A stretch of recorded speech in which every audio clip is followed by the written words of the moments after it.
9:56 on a Friday night, and I'm in the process of editing my documentary, and yeah, it's gonna be a long, long night.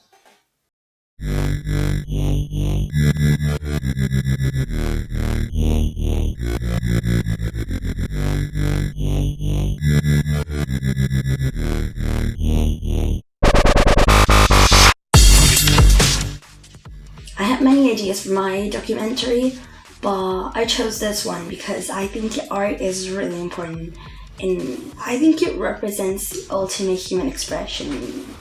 I honestly find it ridiculous that some artworks can get banned just like that, because they're representing some aspects of life, which, good or bad, they're still aspects of life, and it's reality, and there's honestly no reason to deny it or hide that, I think.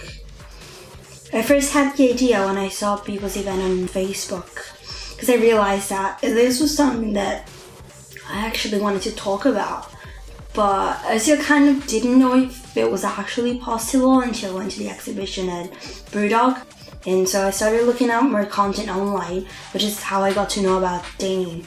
And I brainstormed ideas for the intro, the structure, the story of the documentary, and I guess as the time went by, kind of gave birth to itself, if that makes sense.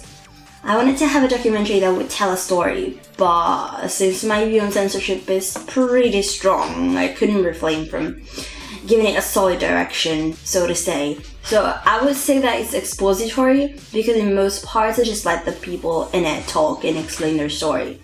But I guess it's sort of interactive as well, especially at the beginning and at the end, where the whole thing becomes very subjective, I guess. And maybe reflexive as well. Interactive is the thing that I was mostly going for though, especially after watching Fahrenheit 9/11, which I think is great. It does say some true things, but you can tell it's omitting a lot of stuff as well. I'm talking about Fahrenheit 9/11. And I wanted to try the same kind of distortion of truth with my documentary, which is why I didn't interview the college, for example, or the Museum of Art in Glasgow. Well, I mean, I did do my research, but due to both logistics and curiosity, I decided to kind of have a totally one-sided argument.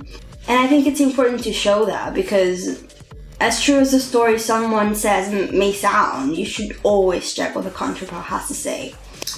I believe we said in class that a documentary doesn't always necessarily tell an absolute truth. And that's what I was trying to show. That's what I was trying to do. I was trying to experiment with my documentary.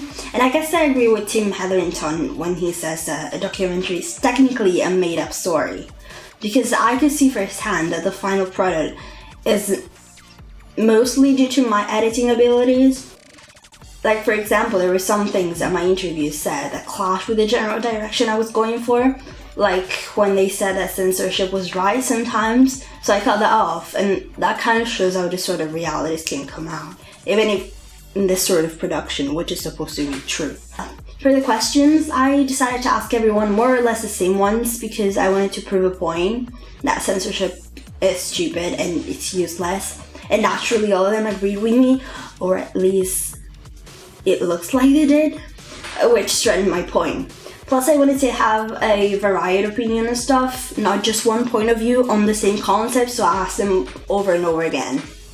And I didn't want this style of interview to be too formal, because I think that art is really personal, and so I wanted the whole thing to sound pretty personal and real. It's not just about the appearance as much as it is about the content. They were all sitting down because it wasn't much of an active thing to talk about, so to say. It was more of a discussion, I guess. And at the beginning, Marcus looks at the camera to install a sort of connection to whoever he's watching, or so. That's what I wanted. That's what I was trying to do. Which I think is important, because the documentary is about art, which is supposed to get to you, if that makes sense. So that was to set the atmosphere, and the rest is mainly done with the interviews, looking at the interviewer, because that's easier for them, I guess. My shots are all pretty close because I had the connection with whoever is watching, and having it too far will make it look too formal and distant, and that was not what I wanted, especially considering my content. I could have just done one artist in my documentary, because I was worried that more than one would have just been confusing, but I wanted to give voice to both of them, so I just took the risk.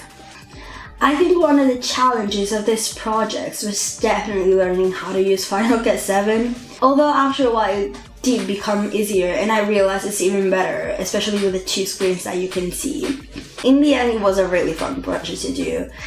Spike Jones says, our documentary is not just about filming, but it's also about learning and discovering, and I feel that's what happened with me in my documentary, especially with a topic such as mine, so I'm pretty happy with that.